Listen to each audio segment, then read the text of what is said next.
വിജയേട്ടാ നമസ്കാരം. നമസ്കാരം. ഇന്ന് നമ്മൾ ന്യൂസ് ഇന്ത്യ മലയാളം കൊടുത്തൊരു വാർത്തയുണ്ട്. ആ വാർത്ത എന്ന് പറയുന്നത് 65 വയസ്സ് കഴിഞ്ഞ എല്ലാ ആൾക്കാർക്കും കേന്ദ്രം പെൻഷൻ കൊടുക്കാനുള്ള ഒരു പദ്ധതി ആവിഷ്കരിക്കുന്നു. സാർവത്രിക പെൻഷൻ സ്കീം എന്നാണ് ആ പദ്ധതിയുടെ പേര് എന്ന് പറയുന്നത്. അപ്പൊ സ്വാഭാവികമായിട്ടും ഈ സാർവത്രിക പെൻഷൻ സ്കീമിനെ കുറിച്ച് നമ്മൾ സംസാരിക്കുന്നതിന് മുമ്പ് തന്നെ നരേന്ദ്രമോദിയുടെ പ്രവർത്തനങ്ങളെ കുറിച്ച് നമ്മൾ ആദ്യം ഒന്ന് വിലയിരുത്തണം, നമ്മൾ ആദ്യം അറിയണം. 2014 നരേന്ദ്രമോദി അധികാരത്തിൽ വന്നപ്പോൾ നമ്മുടെ രാജ്യത്ത് കക്കൂസ് ഇല്ലാത്ത പകുതിയിലേറെ ജനങ്ങൾ ഉണ്ടായിരുന്നു. കക്കൂസ് അവർക്ക് കെട്ടിക്കൊടുക്കാനാണ് പെട്രോളിന് വില കൂട്ടുന്നത് എന്ന് പറഞ്ഞുകൊണ്ട് നമ്മുടെ കേരളത്തിൽ ഒരു വീട്ടിൽ തന്നെ 3-4 കക്കൂസ് ഉള്ളവന്മാർ നരേന്ദ്രമോദിയെ കളിയാക്കുന്നത് നമ്മൾ കണ്ടിട്ടുണ്ടായിരുന്നു. അത് കേരളത്തിന്റെ ഒരു ഗുണവും ഒന്നുമല്ല നമുക്ക് ഇത്ര കക്കൂസ് ഉള്ളത്. കാരണം ഈ കേരളത്തിലുള്ള ആൾക്കാർ പലപ്പോഴും ഉത്തരേന്ത്യക്കാരെ കളിയാക്കുന്ന ഒരു രീതി കാണുമ്പോൾ എനിക്ക് തോന്നിയിട്ടുണ്ട്. അതായത് ഉത്തരേന്ത്യക്കാരാണ് ഈ അധിനിവേശങ്ങളിൽ ഏറ്റവും കൂടുതൽ അതിഭീകരമായിട്ട് സഫർ ചെയ്തിട്ടുള്ളത്. ഇപ്പൊ പാകിസ്ഥാനും ഇന്ത്യയും വിഭജിച്ചു പോയപ്പോഴാണെങ്കിൽ പോലും ആ ഉത്തരേന്ത്യക്കാരാണ് ഏറ്റവും കൂടുതൽ സഫർ ചെയ്തിട്ടുള്ളത്. ബ്രിട്ടീഷുകാരുടെ ഭരണം ഏറ്റവും കൂടുതൽ സഫർ ചെയ്തിട്ട് ഉത്തരേന്ത്യക്കാരാണ്. ബ്രിട്ടീഷുകാർ ഭരിച്ചുകൊണ്ടിരിക്കുമ്പോഴും നമ്മൾ തിരുവിതാംകൂറിന്റെ കീഴിലായിരുന്നു. നമ്മൾ അങ്ങോട്ട് കപ്പം കൊടുത്ത് നമ്മളിവിടെ സുഖമായിട്ട് ആ സമയത്ത് തിരുവിതാംകൂർ രാജാക്കന്മാർ ഇവിടെ ഹോസ്പിറ്റൽസ് തുടങ്ങുന്നുണ്ടായിരുന്നു, സ്കൂളുകൾ തുടങ്ങുന്നുണ്ടായിരുന്നു. എന്തിനു പറയുന്നു? തിരുവിതാംകൂർ രാജാവ് സ്ഥാപിച്ച ഡ്രെയിനേജ് സിസ്റ്റമാണ് ഇന്നും തിരുവനന്തപുരത്ത് ഉപയോഗിച്ചുകൊണ്ടിരിക്കുന്നത് എന്നുള്ളതാണ് ഏറ്റവും വലിയൊരു കാര്യം എന്ന് പറയുന്നത്. കൊറോണ വൈറസ് വന്നപ്പോൾ പോലും തിരുവിതാംകൂർ രാജാവ് സ്ഥാപിച്ച മറ്റേ ലാബിലാണ് ഈ സംഭവങ്ങളൊക്കെ നടന്നത് എന്ന് പറഞ്ഞ് BBC വരെ റിപ്പോർട്ട് ചെയ്തിട്ടുണ്ട്. അപ്പൊ നമ്മുടെ ഒരു ഗുണമല്ല. കാരണം അവരൊന്നും ഇങ്ങോട്ട് വന്നിട്ടില്ല. അവരിങ്ങോട്ട് വന്നിരുന്നുവെങ്കിൽ നമ്മൾ സിവിക് സെൻസ് ഇല്ലാത്ത ഒരു ജനതയായിട്ട് കേരളത്തിലുള്ള ആൾക്കാർ കിടന്നേനെ എന്നുള്ളതാണ് പ്രധാനപ്പെട്ട ഒരു കാര്യം. അപ്പൊ ഈ 60 കൊല്ലം കോൺഗ്രസ് ഭരിച്ചിട്ടും ഈ ആ ഒരു ബ്രിട്ടീഷുകാർ എവിടെ നിർത്തിയിട്ട് പോയോ അവിടെ തന്നെ ഈ ഇന്ത്യയിലെ ജനതയെ അവർ നിർത്തി എന്നുള്ളതാണ്. അതായത് അവർക്ക് ബാത്റൂം ഇല്ല. അവര് ഈ നമ്മുടെ നാട്ടിൽ ഏറ്റവും കൂടുതൽ ആൾക്കാർ പാമ്പ് കടിയേറ്റ് മരിക്കുന്നത് ഈ പുറത്ത് കാര്യം സാധിക്കാൻ പോകുമ്പോഴാണ്, ഈ ബാത്റൂമിൽ പോകുമ്പോഴാണ് പാമ്പ് കടിയേറ്റ് മരിക്കുന്നത്.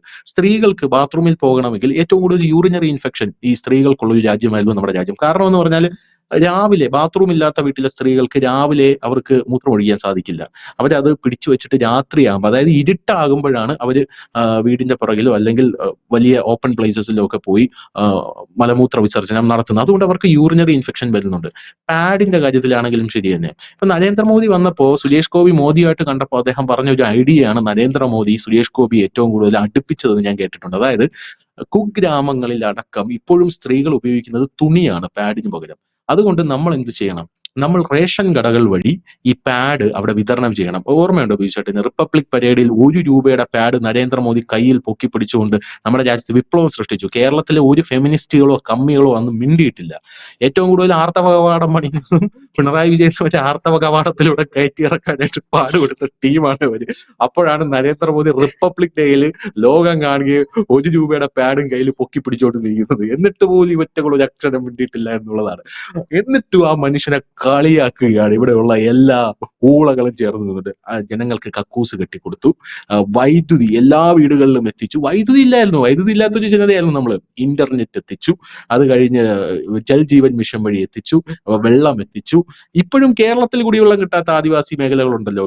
വട്ടവടയിൽ പോലും നമ്മുടെ സുരേഷ് ഗോപി അഭിമന്യുവിന്റെ വീട്ടിൽ ചെന്നപ്പോഴാണ് അവിടെയുള്ള ആൾക്കാർക്ക് കുടിവെള്ളമില്ല.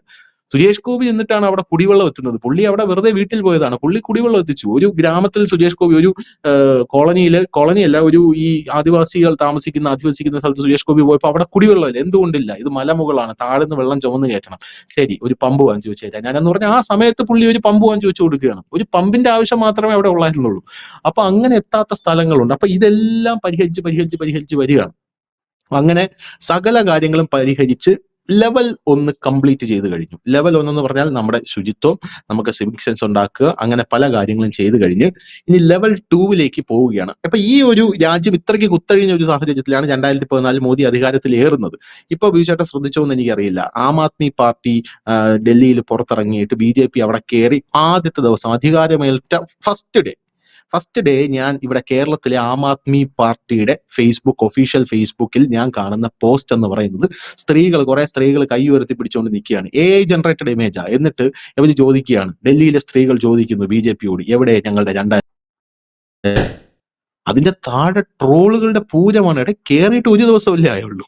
നീ സമാധാനപ്പെടുക, കൊടുക്കും, പൈസ കൊടുക്കും, നീ സമാധാനപ്പെടുന്നാണ് പറയുന്നത്. അതുപോലെ 2014 നരേന്ദ്രമോദി കയറിയപ്പോ മോദി അമ്പിളിയമ്മ അവനെ പിടിച്ചു തരണം, യവന്മാർക്ക് എല്ലാവർക്കും സ്വർണം താലത്തിൽ വെച്ച് തൂക്കി കൊടുക്കണം എന്നുള്ള രീതിയായിരുന്നു. അപ്പോ വിജയേട്ടൻ നമ്മൾ ശ്രദ്ധിച്ചിട്ടുണ്ടല്ലോ, ഈ വിജയുടെ സിനിമകളിലൊക്കെ വിജയ് പറയുന്ന ഒരു ഡയലോഗ് ഉണ്ടായിരുന്നു, മെർസൽ സിനിമയിലൊക്കെ, സിംഗപ്പൂരിൽ അവിടെ ഫ്രീ ആയിട്ട് അവിടെയുള്ള വാർദ്ധക്യം വയോജനങ്ങൾക്കും മറ്റുള്ള ആൾക്കാർക്കും എല്ലാം ഹോസ്പിറ്റലിൽ ചികിത്സ കൊടുക്കുന്നു, ആ ഇത് കൊടുക്കുന്നു, അത് കൊടുക്കുന്നു. നമ്മുടെ ഇന്ത്യയിൽ എന്തുകൊണ്ട് അത് സാധിക്കുന്നില്ല?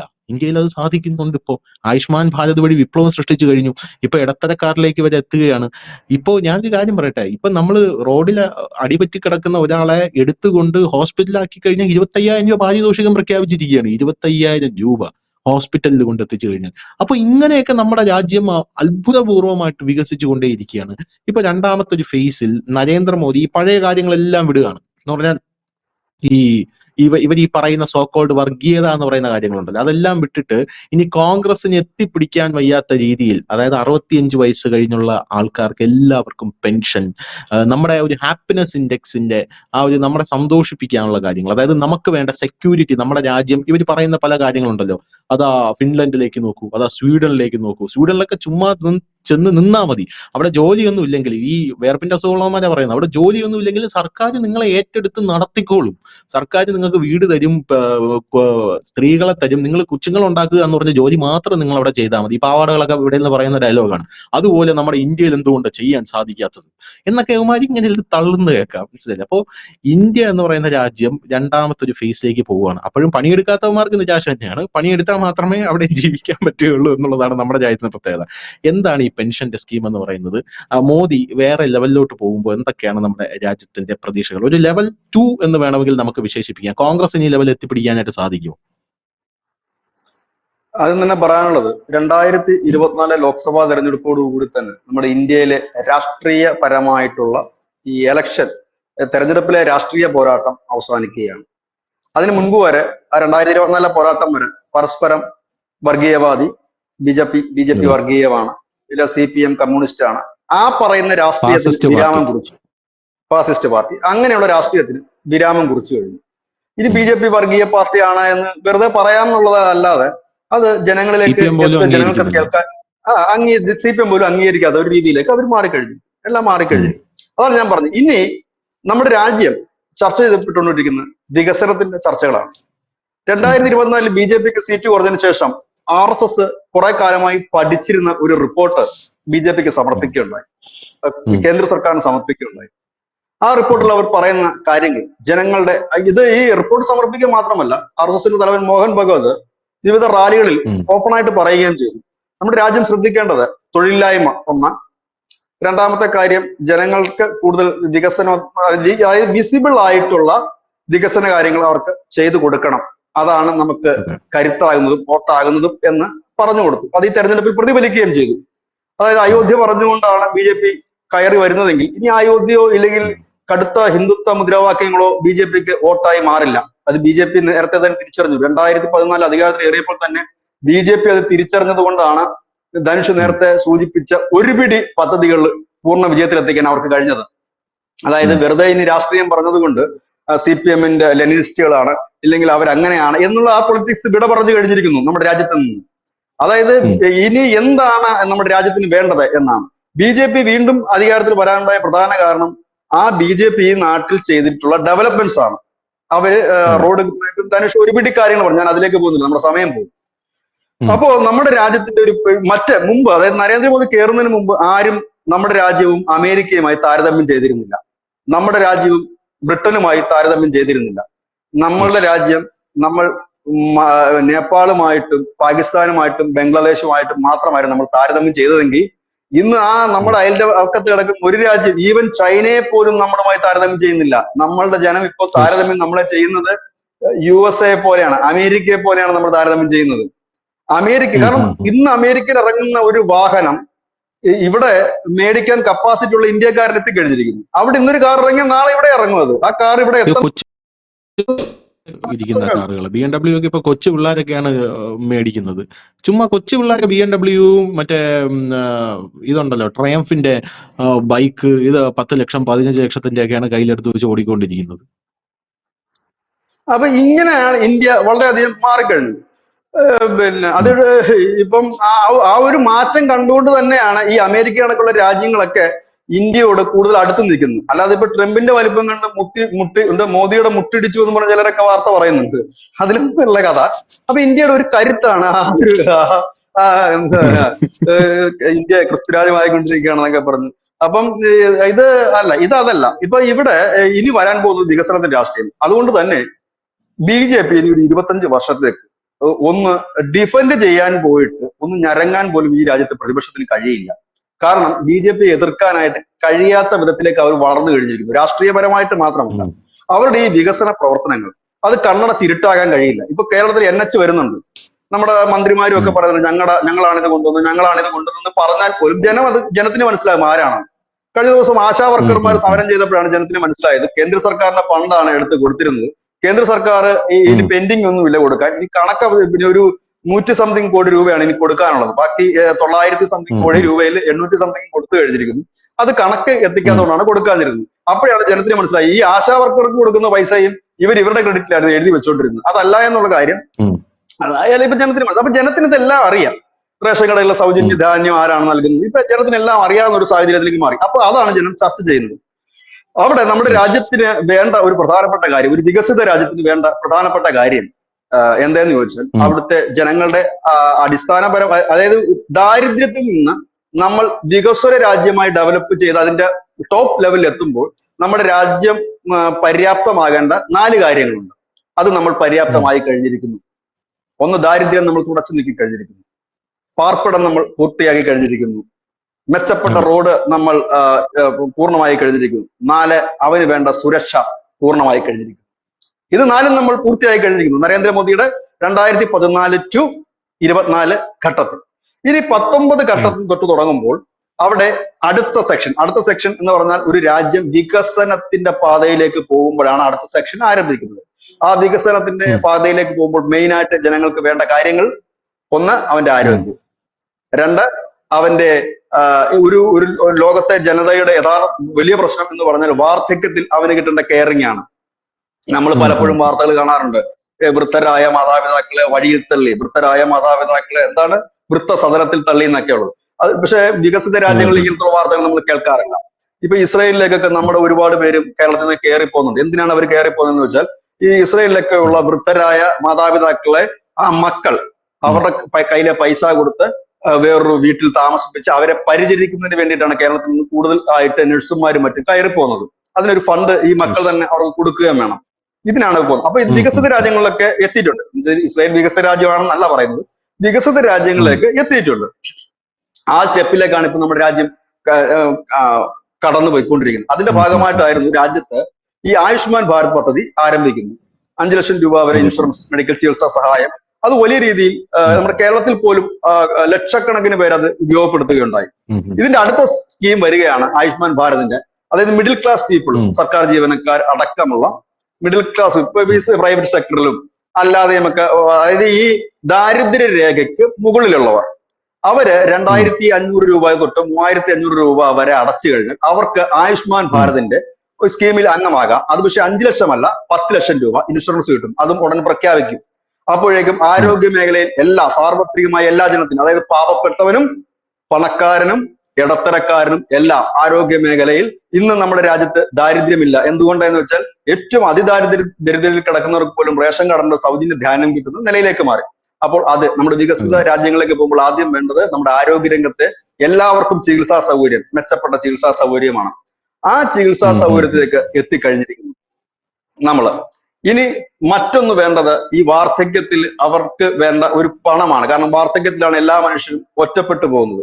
വാർദ്ധക്യത്തിലാണ് നമുക്ക് ഏറ്റവും കൂടുതൽ കെയറിങ്. ഒരു മനുഷ്യന്റെ ജീവിതത്തിൽ ഞാൻ മനസ്സിലാക്കുന്നതാണ് 2 സമയങ്ങളിലാണ് നമുക്ക് കെയറിങ് ഏറ്റവും കൂടുതൽ വേണ്ടത്. അതൊന്ന് നമ്മൾ കുട്ടിയായിരിക്കുമ്പോഴും ഒന്ന് നമ്മുടെ വാർദ്ധക്യത്തിലുമാണ്. ഈ ഇടക്കാലത്ത് നമുക്ക് ഒരു കെയറിങ്ങും ആരുടെ ആവശ്യമില്ല. കാരണം നമ്മളെ കെയർ ചെയ്യാൻ നമുക്ക് തന്നെ അറിയാം. നമ്മൾ വേണം 10 പേരെ കൂടെ കെയർ ചെയ്യും. ഇല്ലെങ്കിൽ നമ്മളെ ഇപ്പൊ കെയർ ചെയ്യണമെങ്കിൽ ഒരു ഫോൺ ചെയ്ത് കഴിഞ്ഞാൽ ഒരു 100 പേര് നമ്മളെ കെയറിങ് കൊണ്ട് മൂടിക്കളയും. അപ്പൊ ഈ സമയത്തൊന്നും നമുക്ക് കെയറിങ് ആവശ്യമില്ല. 2 സമയത്താണ് കെയറിങ് ആവശ്യമുള്ളത്. അപ്പോ ഈ വാർദ്ധക്യത്തിലേക്ക് പോകുമ്പോൾ കെയറിങ് ചെയ്യാൻ, കുട്ടിയായിരിക്കുമ്പോൾ കെയർ ചെയ്യാൻ ഒരുപാട് പേര് കാണും, രക്ഷകർത്താക്കൾ കാണും. വാർദ്ധക്യത്തിലേക്ക് പോകുമ്പോൾ ഈ രക്ഷകർത്താക്കളെ കെയർ ചെയ്യാനായിട്ട് ഇപ്പോൾ ഈ ആധുനിക ലോകത്ത് സമയക്കുറവുകളുണ്ട്, പല കാര്യങ്ങൾ കൊണ്ടും നടക്കുന്നില്ല, അവരെ കെയർ ചെയ്യാൻ കഴിയുന്നത്. അവർക്കായിട്ട് കൂടിയാണ് ഈ ആയുഷ്മാൻ ഭാരത് പദ്ധതി കൊണ്ടുവരുന്നത്. എല്ലാവരും, ഇന്ത്യയിലെ ഈ രാജ്യത്തെ എല്ലാ പൗരന്മാർക്കും ചികിത്സ സൗജന്യമാക്കുകയാണ്. രണ്ടാമത്തെ ഒരു കാര്യം എന്ന് പറയുന്നതാണ് ഈ പെൻഷൻ സ്കീമിലേക്ക് കൊണ്ടുവരുന്നത്. പെൻഷൻ സ്കീം എന്ന് പറഞ്ഞാൽ നിലവിൽ നമുക്ക് രണ്ട് മൂന്ന് ടൈപ്പ് പെൻഷൻ സ്കീം ഉണ്ട്. പെൻഷൻ സ്കീം എന്ന് പറഞ്ഞാൽ മുൻപ് അത് ഉണ്ടായിരുന്നത് സർക്കാർ ജീവനക്കാർക്കായിരുന്നു. സർക്കാർ ജീവനക്കാരെ ഏറ്റവും വലിയ അവരുടെ ക്രെഡിറ്റ് ആയിട്ട് പറഞ്ഞുകൊണ്ടിരുന്നത് അതായിരുന്നു. സർക്കാർ ജീവനക്കാരനാണെങ്കിൽ എന്താ, മരണം വരെ ജീവിക്കാമല്ലോ, റിട്ടയർഡ് ആയി കഴിഞ്ഞ് പെൻഷൻ കിട്ടുമല്ലോ എന്നുള്ളത്. ഇന്ന് അത് പറയാറില്ല. കാരണം ഇന്ന് എല്ലായിടത്തും പെൻഷൻ നമ്മുടെ രാജ്യത്ത് എത്തിക്കഴിഞ്ഞു. പ്രൈവറ്റ് സെക്ടറിൽ പെൻഷൻ എന്നേ വന്നു കഴിഞ്ഞിരിക്കുന്നു. അപ്പോ അതിനുശേഷം നരേന്ദ്രമോദി കയറിയതിനു ശേഷമാണ് വഴിയോര കച്ചവടക്കാര്, അതുപോലെ തന്നെ ലേബേഴ്സ്, അൺസ്കിൽഡ് ആയിട്ടുള്ളവര്, അതുപോലെ തന്നെ എന്താ സംഘടിത തൊഴിലാളികളല്ല, അസംഘടിതരായിട്ടുള്ള തൊഴിലാളികൾ നമ്മുടെ രാജ്യത്ത് 30.62 കോടി പേരാണ് അസംഘടിത തൊഴിലാളികൾ.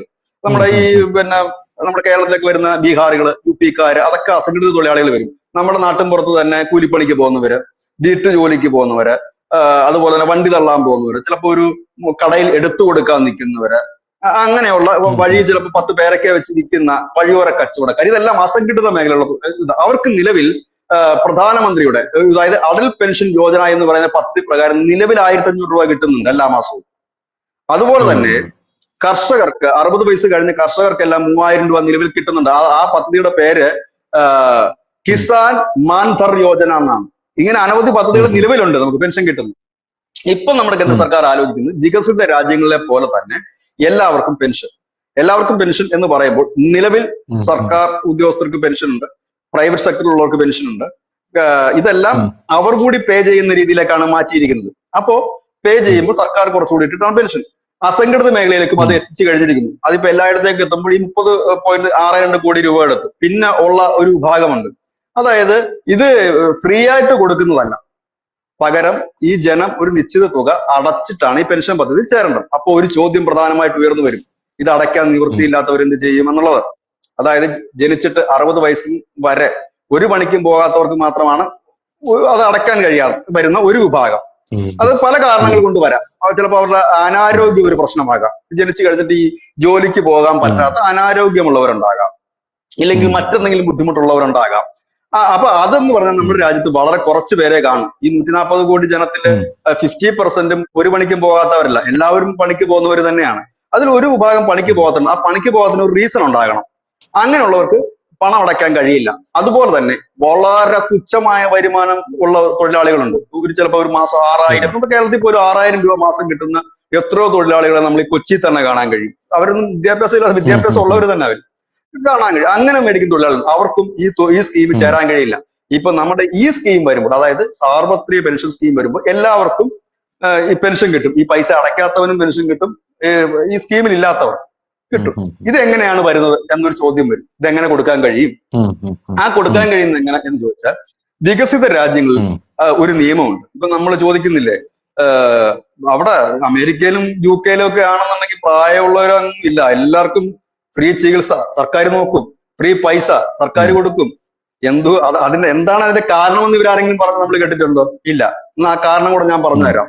വികസിത രാജ്യങ്ങളിൽ പ്രൈവറ്റ് സെക്ടറിലോ ഗവൺമെന്റ് സെക്ടറിലോ ബിസിനസ് സെക്ടറിലോ എവിടെ ജോലി ചെയ്യുന്ന ഒരു വ്യക്തിയും വർഷത്തിൽ അവന്റെ വരുമാനത്തിന്റെ ഒരു നിശ്ചിത ശതമാനം പെൻഷൻ ഫണ്ടിലേക്ക് നിർബന്ധമായി അടച്ചിരിക്കണം. ആ പണമാണ് ഈ പെൻഷൻ അടയ്ക്കാൻ നിവൃത്തിയില്ലാതെ പാവപ്പെട്ടവർക്ക് കൂടി നൽകുന്നത്. ആ സ്കീമാണ് നമ്മുടെ രാജ്യത്തേക്ക് വരാൻ പോകുന്ന ഒന്നാമത്തെ കാര്യം. അപ്പോൾ സ്വാഭാവികമായിട്ടൊരു ചോദ്യം ഉയർന്നു വരും, അപ്പൊ ഈ സർക്കാർ ജീവനക്കാരോ ഇല്ല പ്രൈവറ്റ് സെക്ടറിൽ വർക്ക് ചെയ്യുന്നവരൊക്കെ ജോലി ചെയ്യണം, ഞങ്ങളുടെ പെൻഷനും അടയ്ക്കണം, പിന്നെ ഞങ്ങൾ നാട്ടുകാരുടെ പെൻഷനും കൂടെ അടയ്ക്കണം എന്ന് ചോദിക്കും. നാട്ടുകാരുടെ പെൻഷൻ നിങ്ങൾ അടയ്ക്കണ്ട, കാരണം നിങ്ങളുടെ പെൻഷൻ നിങ്ങൾ അടച്ചാൽ മാത്രം മതി. അതായത് നമ്മുടെ രാജ്യത്തുള്ള സ്റ്റാറ്റ്യൂട്ടറി പെൻഷൻ സംവിധാനം നിർത്തലാക്കാനുള്ള തീരുമാനത്തിലേക്കാണ് സർക്കാർ പോകുന്നത്. ഈ സ്റ്റാറ്റ്യൂട്ടറി പെൻഷൻ നിർത്തലാക്കുന്നതിന് കേരള സർക്കാരോ തമിഴ്നാട് സർക്കാരോ ഒരു സർക്കാരും എതിർക്കാൻ യാതൊരു സാധ്യതയുമില്ല. കാരണം സംസ്ഥാന സർക്കാരുകളുടെയൊക്കെ നട്ടല്ലൊടിക്കുന്നത് ഈ സ്റ്റാറ്റ്യൂട്ടറി പെൻഷനാണ്. സംസ്ഥാനങ്ങൾക്ക് കിട്ടുന്ന അല്ല കേന്ദ്രത്തിന് കിട്ടുന്ന പകുതി വരുമാനം ആ രീതിയിലാണ് പോകുന്നത്. അതായത് ഒരു വ്യക്തി 30 തൊട്ട് 40 വർഷം വരെ സർക്കാർ സേവനം ചെയ്യുന്നു. ആ വ്യക്തി റിട്ടയർഡ് ചെയ്ത് കഴിയുമ്പോൾ ആ വ്യക്തി അവസാനം വാങ്ങുന്ന ശമ്പളത്തിന്റെ പകുതിയും ബത്തകളും കൂടെ ചേർന്നിട്ടാണ് അദ്ദേഹത്തിന് മരണം വരെ പെൻഷൻ കൊടുക്കുന്നത്. അതിന് പകരം ഇപ്പോൾ നമ്മൾ കോൺട്രിബ്യൂട്ടറി പെൻഷനാണ് ഇപ്പോൾ എല്ലായിടത്തും നടപ്പായിക്കൊണ്ടിരിക്കുന്നത്. അതായത് ധനുഷ് ഒരു ഉം. തുകയിടുന്നു, സർക്കാർ ഒരു തുകയിടുന്നു. അപ്പോൾ സർക്കാരിന്റെ ഒരു വലിയ സാമ്പത്തിക ബാധ്യത അതോട് മാറുകയാണ്. മുമ്പ് അതല്ല, സ്റ്റാറ്റ്യൂട്ടറി പെൻഷൻ എന്ന് പറയുമ്പോൾ അതല്ല, മുഴുവൻ തുകയും സർക്കാർ തരണം ഉം. നിങ്ങൾ ജോലി ചെയ്യുന്നു. ഈ പെൻഷൻ സ്കീം ഇവിടെ ഈ ഉം. ഉം. രാജ്യത്ത് കൊണ്ടുവന്നത് ആരാന്നറിയാമോ? ബ്രിട്ടീഷുകാരാണ് കൊണ്ടുവരുന്നത്. ബ്രിട്ടീഷുകാർ ഉം. എന്തിനാണ് ഇന്ത്യയിൽ ഈ പെൻഷൻ സ്കീം കൊണ്ടുവന്നതെന്ന് ചോദിച്ചാൽ, ബ്രിട്ടീഷുകാർ ഇവിടെ ഭരിച്ചുകൊണ്ടിരുന്ന കാലത്ത് അവരുടെ കൂടെ ജോലി ചെയ്യാനുള്ള ഉദ്യോഗസ്ഥന്മാർ കുറവായിരുന്നു.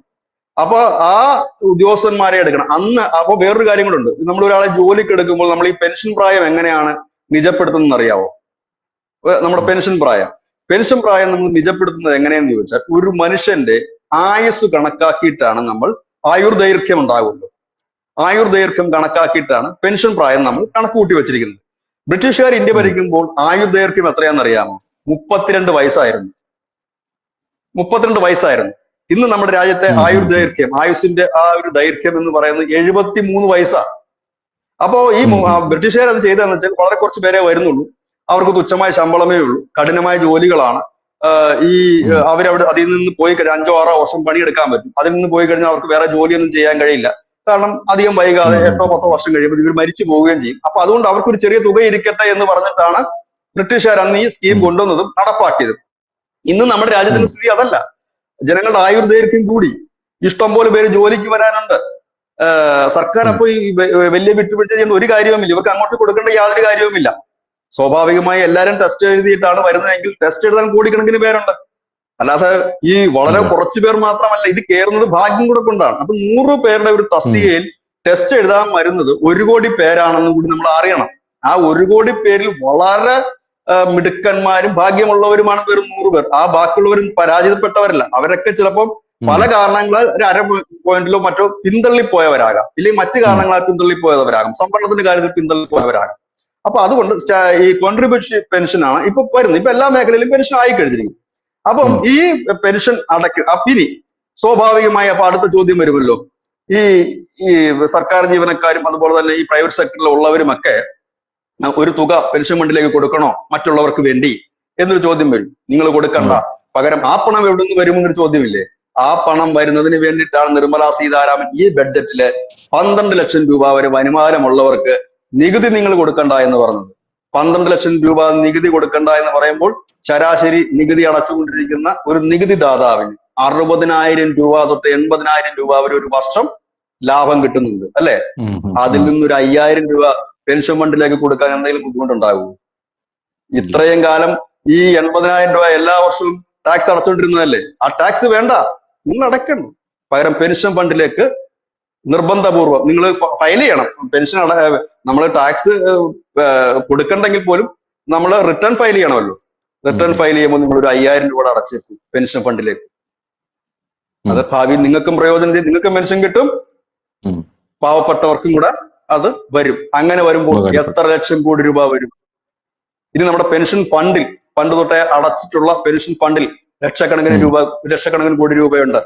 ഇതിൽ ഉം. നിന്നെല്ലാം നമുക്ക് കൊടുക്കാൻ കഴിയും. അതായത് ഈ സ്കീം വരുന്നതോടെ കേന്ദ്ര സംസ്ഥാന സർക്കാരിന്റെ പെൻഷൻ ബാധ്യത പകുതി കണ്ട് കുറയും, 1/3 ഉം. കുറയുമെന്നാണ് പറയുന്നത്. രണ്ടാമത് ഉം. ഈ ടാക്സ് ഫ്രീ ആക്കിയവരിൽ നിന്നും ഒരു ചെറിയ ശതമാനം തുക ഉം. വാങ്ങിക്കഴിഞ്ഞാൽ പോലും ഈ സാധാരണപ്പെട്ടവർക്ക്, അതായത് ഈ പെൻഷൻ സ്കീമിൽ അംഗമാകാത്തവർക്ക് കൊടുക്കാൻ കഴിയും. ഈ പദ്ധതി കൂടെ ഉം. വന്നു കഴിയുമ്പോൾ വികസിത രാജ്യങ്ങളുടെ പട്ടികയിൽ ഇന്ത്യ കൂടി എത്തുന്നു എന്നുള്ളത് അതിന്റെ ഒരു ഫസ്റ്റ് സ്റ്റെപ്പിന്റെ കടക്കുന്നു. അതായത് ഉം. വികസിത രാജ്യങ്ങളുടെ ഫസ്റ്റ് സ്റ്റെപ്പിന്റെ കടക്കുന്നു. ഈ പദ്ധതി കൂടെ വന്നു കഴിയുമ്പോൾ BJP സർക്കാരുകളെ അല്ലെങ്കിൽ നരേന്ദ്രമോദി സർക്കാരുകളെ എന്ത് പറഞ്ഞ് പ്രതിപക്ഷത്തിന് എതിർക്കാൻ കഴിയും? ആരോഗ്യ മേഖല എല്ലാവർക്കും സൗജന്യ വൈദ്യുതി, എവിടെ വേണേ പോയി ചികിത്സിക്കാം, ഫ്രീ അല്ലേ? നല്ല ഉം. റോഡ്, യാത്ര ചെയ്യാൻ മേലെ? കുടിവെള്ളത്തിന് എന്തെങ്കിലും ബുദ്ധിമുട്ടുണ്ടോ? പട്ടിണി കിടക്കുന്നുണ്ടോ നിങ്ങൾ? ഇല്ല. നിങ്ങൾക്ക് സുരക്ഷിതമായി ഉറങ്ങാൻ കഴിയുന്നില്ലേ? ഉണ്ട്. പിന്നെ വേണ്ട ഒരു കാര്യം എന്തായിരുന്നു? നിങ്ങൾക്ക് വേണ്ടത് നിങ്ങളുടെ വാർദ്ധക്യത്തിലൊക്കെ ഉള്ള പെൻഷൻ, ഒരു സാമ്പത്തിക സഹായമായിരുന്നു, അത് സർക്കാർ നൽകുന്നില്ലേ? ഉം. അതായത് നമുക്ക് എന്താണ് ഇനി? ഇത്രയും കിട്ടിക്കഴിഞ്ഞാലും മനുഷ്യനല്ലേ, നമ്മളുടെ ആഗ്രഹങ്ങൾക്ക് അറുതി വരില്ല. പിന്നെ ഉം. വേണമെങ്കിൽ നമുക്ക് ചോദ്യം ചോദിക്കാം, എല്ലാവർക്കും ഓരോ കാറ് കൂടി തന്നൂടെ? അങ്ങനെ ഒരു പദ്ധതിയും നമ്മുടെ ഇന്ത്യയിൽ വന്നിട്ടുണ്ടായിരുന്നു. ഉം. ജോലിക്കും മറ്റും പോകുന്ന സ്ത്രീകൾക്ക് 2 വീലർ വളരെ ഉം. കുറച്ച് പൈസ ഒക്കെ അടച്ചാൽ ലോൺ ഇൻട്രസ്റ്റ് രഹിത അങ്ങനൊരു സ്കീം വന്നിട്ടുണ്ടായിരുന്നു. ഉം. ഇനി പാവപ്പെട്ടവരുടെ കാർ ടാറ്റോ ഇറക്കിയിരുന്നു, നാനോ കാർ ഇറക്കിയിരുന്നു. 4-5 ലക്ഷം രൂപയുള്ളവർക്കും ഈ രാജ്യത്ത് കാറ് വാങ്ങാൻ പറ്റും. ഉം. അങ്ങനെ തന്നെ നമ്മുടെ രാജ്യം വികസിച്ചു കഴിഞ്ഞിരിക്കുന്നു. ഇനി ഏറ്റവും ഒടുവിൽ ചിലപ്പോൾ നമ്മുടെ ആളുകളുടെ സ്വഭാവം അനുസരിച്ച് പറയും, ഞങ്ങൾക്ക് ചോറ് വാരിത്തരാൻ ഒരാളെ വെച്ച് തരാൻ പറ്റൂ സർക്കാരിന് എന്ന് പറയും. അതും നമ്മുടെ ആളുകൾ പറയും. അത് കുഴപ്പമില്ല. അതായത് ഒരു കാര്യം നമ്മൾ എപ്പോഴും ആലോചിക്കുക, 2014 മുമ്പുള്ള ഇന്ത്യ അല്ല ഈ ഇന്ത്യ. ആ ഇന്ത്യ അല്ല ഈ ഇന്ത്യ. ഇന്ന് നരേന്ദ്രമോദി എന്ന് പറയുന്ന വ്യക്തി, നരേന്ദ്രമോദിക്ക് പകരം ഇനി നാളെ യോഗി വന്നാലോ അമിത്ഷാ വന്നാലോ ഇനി ആര് വന്നോട്ടെ, BJP എന്ന് പറയുന്ന രാഷ്ട്രീയ പാർട്ടി ജനങ്ങളുടെ മനസ്സിലേക്ക് അടിയുറച്ചിരിക്കുന്നു. ഇനി അവരെ വർഗീയത എന്ന് പറഞ്ഞ് നമുക്ക് അടുപ്പ് കൂട്ടി ചർച്ച ചെയ്യാം എന്നതിൽ കവിഞ്ഞ് അപ്പുറത്തേക്ക് ഒന്നുമില്ല. അത് ജനത്തിനൊരു സ്വീകാര്യതയല്ലാത്തൊരു കാര്യമായി മാറിക്കഴിഞ്ഞു. മുസ്ലിം വിഭാഗത്തിനിടയിൽ പോലും വലിയ സ്വീകാര്യത ആ പ്രസ്ഥാനത്തിന് കിട്ടിക്കഴിഞ്ഞിരിക്കുന്നു. എന്തുകൊണ്ട് എന്ന് ചോദിച്ചാൽ അവർക്കൂടെ പ്രയോജനകരമായ മുത്തലാഖ് അടക്കമുള്ള അനവധി കാര്യങ്ങൾ ഈ സർക്കാർ ചെയ്തു. ഈ പറയുന്ന പിന്നെ ഏകീകൃത സിവിൽ കോഡ് വരികയാണെങ്കിൽ ഏറ്റവും വലിയ ഗുണഭോക്താക്കളാകുന്ന ആരാണ്? 2 പെൺമക്കളുള്ള മുസ്ലിം കുടുംബങ്ങളായിരിക്കും. അത് മുസ്ലിം സ്ത്രീകൾക്കിടയിലാണ് വലിയ ഇമ്പാക്ട് ഉണ്ടാക്കുന്നത്. അപ്പം അനവധി കാര്യങ്ങളിലേക്ക് വരികയാണ് ഞാൻ. അപ്പൊ ഇങ്ങനെയുള്ള ഒരു രാഷ്ട്രീയ പാർട്ടിയെ എന്ത് പറഞ്ഞു എതിർക്കും? അതാണ് പ്രശ്നം. ഇപ്പൊ നമ്മുടെ ശ്രീമാൻ പിണറായി വിജയൻ അടുത്ത തെരഞ്ഞെടുപ്പിന് പോകുമ്പോൾ അദ്ദേഹം ഒരു 10 വികസന കാര്യങ്ങൾ ഹൈലൈറ്റ്, അതായത് ജനങ്ങൾക്ക് വിസിബിൾ ആയ 10 വികസന കാര്യങ്ങൾ പറഞ്ഞാണ് മത്സരിക്കാൻ പോകുന്നതെങ്കിൽ അദ്ദേഹത്തെ എതിർക്കുക പ്രയാസകരമായിരിക്കും. പകരം 10 കൈയിട്ട് വാരുന്ന കേസുമായിട്ടാണ് അദ്ദേഹം പോകുന്നതെങ്കിൽ വഴിയെ പോകുന്നതും വരെ കയറി എതിർത്തിട്ട് പോകും. ഇവിടെ നരേന്ദ്രമോദിയുടെ അഴിമതി ഇല്ലാത്തൊരു ഭരണവും വികസനവുമാണ്. ഈ വികസനത്തിന് ബദൽ വെക്കാൻ എന്തെങ്കിലും നാളിതുവരെ 60 കൊല്ലം ഭരിച്ച് കോൺഗ്രസിന് കഴിഞ്ഞിട്ടുണ്ടോ? കോൺഗ്രസ് സ്വാതന്ത്ര്യം കിട്ടിയത് മുതൽ 2014 വരെ ഭരിച്ചിട്ടുണ്ട്. അവർക്ക് എടുത്തു പറയത്തക്ക രീതിയിൽ ജനങ്ങൾക്ക് ഉപകാരപ്രദമായിട്ട് എന്തെങ്കിലും ഒരു സ്കീം ചെയ്തിട്ടുണ്ടോ? ഈവൻ അവർക്ക് മലമൂത്ര വിസർജനം ചെയ്യാനായിട്ട് ഒരു ടോയ്ലറ്റ് എങ്കിലും ചെയ്യാമായിരുന്നില്ലേ? ഇല്ലേ? അതിന് മോദി വരേണ്ടി വന്നു. പാവപ്പെട്ടവർക്ക് എല്ലാവർക്കും വീട് കൊടുക്കാൻ മോദി വേണ്ടി വന്നു. നേരെ ചൊവ്വേ വണ്ടി ഓടണമെങ്കിൽ മോദി വേണ്ടി വന്നു. ഇനി എന്താണ് ഇനി ആ വ്യക്തി ചെയ്യേണ്ടത്? ഇനി നരേന്ദ്രമോദി എന്ന് പറയുന്ന വ്യക്തി ഈ ഒരു ടൈം കഴിഞ്ഞ് അദ്ദേഹം ഈ രാഷ്ട്രീയ ജീവിതം അവസാനിപ്പിക്കുകയാണെങ്കിൽ പോലും ചരിത്രത്തിന്റെ താളുകളിൽ നരേന്ദ്രമോദി തിളങ്ങി നിൽക്കും. ഇനി ഈ രാജ്യം ചിന്തിക്കാൻ പോകുന്നതും നാളത്തെ ചരിത്രം പഠിക്കാൻ പോകുന്നതും മോദിക്ക് മുമ്പ് മോദിക്ക് ശേഷം എന്നുള്ള രീതിയിലേക്ക് മാറിക്കഴിഞ്ഞിരിക്കുന്നു. ഇന്ത്യൻ പൊളിറ്റിക്സ് അങ്ങനെ ഡിവൈഡ് ചെയ്തിരുന്നു. BJPയുടെ ഉദയം, അതായത് അദ്വാനിക്ക് മുമ്പ് അദ്വാനിക്ക് ശേഷവുമാണെങ്കിൽ BJPയുടെ മറ്റൊരു നേതാവായ നരേന്ദ്രമോദിയുടെ പേരിൽ തന്നെയായിരിക്കും ഇന്ത്യ ചരിത്രം ഇനി വരാൻ പോകുന്നത്. അതായത് മോദിക്ക് മുൻപ് മോദിക്ക് ശേഷം ഇതായിരിക്കും വരാം. കാരണം അത്രയും ഒരു ടേണിംഗ് പോയിന്റിലാണ് നമ്മുടെ രാജ്യം നിൽക്കുന്നത്. കാരണം എല്ലായിടത്തേക്കും എത്തുന്നു. ബാക്കിയുള്ളതൊക്കെ ഒരു ഒന്നും അല്ലാതായിരുന്നു. മുമ്പ് ഈ BJP കണക്കുള്ള രാഷ്ട്രീയ പാർട്ടികൾ എന്താ പറയുന്നത്, വർഗീയത കാര്യങ്ങളിൽ ഹിന്ദുത്വ അജണ്ടകളാണ് ഉയർത്തി. ഇന്ന് അവര് പോലും അത് പറയുന്നില്ല. ഇന്ന് ആരും അത് ചർച്ച ചെയ്യുന്നില്ല. ഇന്ന് കേരളത്തിൽ അവിടെ ഇവിടെ ഇരുന്ന് പോസ്റ്റ് ഇടുന്ന കുറെ പേര് മാത്രമേ BJP വർഗീയതയാണെന്ന് പറയുന്നുള്ളൂ. അപ്പൊ ഇത് ഇതിനകത്ത് ഏറ്റവും കൂടുതൽ കേരളത്തിലൊക്കെ ഏറ്റവും കൂടുതൽ ഇവരുടെ സ്കീമുകളിലൊക്കെ ഉപഭോക്താക്കളായി മാറിയിരിക്കുന്ന മുസ്ലിം സമുദായത്തിൽപ്പെട്ടവരാ. കേരളത്തിൽ മാത്രമല്ല, ഇന്ത്യയിലെമ്പാടും, പ്രത്യേകിച്ച് ആയുഷ്മാൻ ഭാരത് അടക്കമുള്ളതില്. അപ്പം അവരെല്ലാം ഇത് മാനസികമായി, പിന്നെ അവർക്ക് പുറത്തു പറയാൻ പറ്റത്തില്ല. കാരണം ചിലപ്പോ മറ്റുള്ളവർ വല്ല പറഞ്ഞാലോ എന്ന് കരുതിയിട്ട് മാത്രം അതും മാറും. അപ്പം ഇതാണ്. അപ്പൊ ഈ ഒരു സ്കീമുകൾ വരുന്നതോടുകൂടി BJPയുടെ നില സേഫ് ആയി കഴിഞ്ഞിരിക്കുന്നു. പിന്നെ അടുത്തിട്ടില്ല അവരുടെ അണികൾ കൂടി പ്രവർത്തിക്കുമ്പോൾ സ്വാഭാവികമായി ഇനി ഒരു 25-30 കൊല്ലം ഈ പാർട്ടിയെ പിടിച്ചാക്കിയിട്ടില്ല, അത് മുമ്പോട്ട് പോകും. ഇനി ഇവരെ മറിച്ചിടണമെങ്കിൽ, ഇല്ലെങ്കിൽ ഇവരെ തടയിടണമെങ്കിൽ ഇന്ത്യയിൽ അതുപോലുള്ള വലിയ മൂവ്മെന്റുകൾ ഉണ്ടാകണം. അതിന് നിലവിലത്തെ സാഹചര്യത്തിൽ ഒരു മൂവ്മെന്റിന് വെറുതെ ഒരു മൂവ്മെന്റിന് സാധ്യതയില്ല. ഏക സിവിൽ കോഡ് വരുമ്പോൾ തെരുവിലിറങ്ങിയ ഒരു മൂവ്മെന്റിന് സാധ്യതയില്ല. വഖഫ് ബോർഡ് വരുമ്പോൾ ഒരു സാധ്യത, അതിനൊന്നും എനിക്ക് സാധ്യതയില്ല. പകരം വലിയൊരു അഴിമതിയോ മറ്റോ കുരുങ്ങി പ്രതിച്ഛായ തകർന്ന് നമ്മുടെ ലാസ്റ്റ് UPA സർക്കാർ പോയില്ലേ, മൻമോഹൻ സിംഗിന്റെ 2G സ്പെക്ട്രം, ആ സ്പെക്ട്രം ഈ സ്പെക്ട്രം ചുമ്മാ ഉറങ്ങുമ്പോൾ കൈ പുറത്തോട്ടിട്ടാൽ പോലും 10 കോടി കൈ വീഴും. അതേ രീതിയിലുള്ള അഴിമതിയായിരുന്നു. അങ്ങനെ പോകുന്ന അതേപോലൊരു സ്കീം, അതേപോലൊരു രീതിയിലല്ല എങ്കിൽ സുന്ദരമായിട്ട് മുമ്പോട്ട് പോകും. ഏതായാലും ഈ സർക്കാരിന് ഇനി രാഷ്ട്രീയം പറഞ്ഞ് ഇനി BJPക്കാർക്ക് എങ്ങും വോട്ട് പിടിക്കേണ്ട ആവശ്യമേ ഇല്ല. പകരം രാഷ്ട്രീയം പറഞ്ഞ് BJPക്ക് എന്നല്ല, ഇനി കോൺഗ്രസും കമ്മ്യൂണിസ്റ്റും ഒന്നും രാഷ്ട്രീയം പറഞ്ഞ് നിൽക്കാൻ കഴിയില്ല. എന്താണ് നിങ്ങൾ ചെയ്തത് എന്ന് മാത്രമാണ് ചോദിക്കുന്നത്. നിങ്ങളുടെ കാലം 60 വർഷം ഭരിച്ചില്ലേ? പറയൂ. 10 വികസനം നിങ്ങൾ 10 കാര്യം പറയും. നിങ്ങൾ ജനങ്ങൾക്ക് നൽകിയ 10 കാര്യം പറയും. ഒന്നുമില്ല. കുറെ മുദ്രാവാക്യങ്ങൾ കൊടുത്തു. ഇന്ദിരാഗാന്ധി അധികാരത്തിൽ കയറുമ്പോൾ ഇന്ദിരയെ വിളിക്കൂ, രാജ്യത്തെ രക്ഷിക്കൂ, ഇന്ദിരയെ വിളിക്കൂ, പട്ടിണിയും മാറ്റൂ എന്ന് പറഞ്ഞതല്ലാതെ പട്ടിണി ആരുടെയെങ്കിലും മാറിയോ? ഇന്ന് ഇന്ത്യയിൽ എവിടെയാണ് പട്ടിണി മരണം കേൾക്കുന്നത്? ദാരിദ്ര്യ ഇന്ന് എവിടെയാണ് കേൾക്കുന്നത്? എങ്ങും കേൾക്കാനില്ല, അല്ലെ? ട്രീറ്റ്മെന്റ് കിട്ടാതെ രോഗി മരിക്കുന്നത് അല്പമെങ്കിലും വരുന്ന വാർത്ത എവിടുന്ന്? കേരളത്തിൽ നിന്നാണ് വരുന്നത്, വേറെ എങ്ങും വരുന്നില്ല, അല്ലെ? ഈ പാവപ്പെട്ടവർക്ക് 5 ലക്ഷം രൂപ ആയുഷ്മാൻ ഭാരത് പദ്ധതി ഇല്ലേ? കയറിക്കിടക്കാൻ വീടില്ലേ? പിന്നെ സംസ്ഥാന സർക്കാർ അത് നടപ്പാക്കാതെ പോകുന്നത് നമ്മുടെ കുറ്റമല്ലല്ലോ. അത് സംസ്ഥാന സർക്കാരിനോട് ചോദിക്കേണ്ട കാര്യം. ആശാ വർക്കർമാർക്ക് കൊടുത്ത പൈസ നേരെ ചൊവ്വേ കൊടുക്കാത്തത് കേന്ദ്രത്തിന്റെ കുറ്റമല്ലല്ലോ. കേരളത്തിന്റെ കുറ്റമല്ലേ? NH അതെ. ഹൈവേയുടെ പണി അവർ പൈസ നേരത്തെ തന്നെ കൊടുത്തതല്ലേ? സ്ഥലം ഏറ്റെടുത്ത് കൊടുക്കാത്തതുകൊണ്ടല്ലേ അവിടെ വലിയ ഡെവലപ്മെന്റ് നടക്കാത്തത്? ഈ ഉം. റെയിൽവേക്ക് കൂടുതൽ ട്രെയിൻ അനുവദിക്കാത്തതിന്റെ കാര്യം റെയിൽവേയുടെ ലൈൻ വികസിപ്പിക്കാത്തതുകൊണ്ടല്ലേ? റെയിൽവേയുടെ ലൈൻ വികസിപ്പിക്കാൻ കേന്ദ്രം കൊടുത്ത ഫണ്ട് ഇപ്പോഴും ഇവിടുത്തെ കിടക്കുകയാണ്. ഇവിടുത്തെ ഉം. ബാങ്കിൽ ഇല്ലെങ്കിൽ ഇവരുടെ ട്രഷറിയിൽ ഇവരുടെ അക്കൗണ്ട്, സംസ്ഥാന സർക്കാരിന്റെ അക്കൗണ്ടിൽ കിടക്കുക റെയിൽവേ ലൈൻ വികസിപ്പിക്കാൻ, ഡബിളിംഗ് ആക്കാനുള്ള പൈസ. പക്ഷെ ഇവര് ഉം. സ്ഥലം എടുത്ത് കൊടുത്തിട്ടില്ല ഇവര്. അതായത് ഇവര് തന്നെ ഇതിനെ മുടക്കം വരുത്തുകയാണ് ചെയ്യുന്നത്. അല്ലാതെ എവിടെയാണ് ഇതിന് തടസ്സം വന്നിരിക്കുന്നത്? ജോർജ് കുര്യൻ, ഉം. എനിക്ക് തോന്നുന്നത് ഏഷ്യാനെറ്റിന്റെ ശ്രീ ബിനോബി ജോണുമായിട്ട് നടത്തിയ ഒരു ഇന്റർവ്യൂവിൽ ജോർജ് കുര്യൻ ചോദിക്കുന്ന കാര്യമുണ്ട്. കേന്ദ്രം ഉം. തരുന്നതല്ല, കേരളത്തിന് എന്ത് വികസനമാണുള്ളത്, എന്താണ് ജനങ്ങൾക്ക് വേണ്ടി ഇവർ ചെയ്ത ഒരു കാര്യം ബിനോബി ജോൺ എന്ന് പറയാൻ പറഞ്ഞിട്ട് ആ, അദ്ദേഹത്തിന് ഒന്നും പറയാനില്ല. ഒരു സീനിയർ ജേർണലിസ്റ്റ് ആണ്. ഉം. അപ്പം ആ രീതി അത് കറക്റ്റ് ചോദ്യമാണത്. ഞാനും ആ ചോദ്യം തന്നെ ചോദിക്കുന്നത്, എന്താണ് ഉള്ളത്, ഇതാണ്. അപ്പൊ ഈ ഉം. ഒരു പദ്ധതി കൂടെ വന്നു കഴിഞ്ഞാൽ നമ്മൾ വികസിത രാജ്യത്തിന്റെ ഫസ്റ്റ് സ്റ്റെപ്പിലേക്ക് എത്തി എന്ന് തന്നെ ഉം. പറയേണ്ടി വരും. മോദി പടിയിറങ്ങുമ്പോൾ അദ്ദേഹത്തിന് എന്തെങ്കിലും അഭിമാനിക്കുക. അദ്ദേഹം പറഞ്ഞത് ലോകത്തെ 1-ാം നമ്പർ രാജ്യമാക്കും എന്ന് പറഞ്ഞെങ്കിൽ ആ 1-ാം ഉം. നമ്പർ രാജ്യത്തിന്റെ ആദ്യത്തെ പടി ഈ ഒരു സ്കീം കൂടെ വരുമ്പോൾ നമ്മൾ എത്തിയിരിക്കുന്നു എന്നുള്ളത് തന്നെയാണ്. താങ്ക് യു ബിജു ചേട്ടാ. Thank you so much.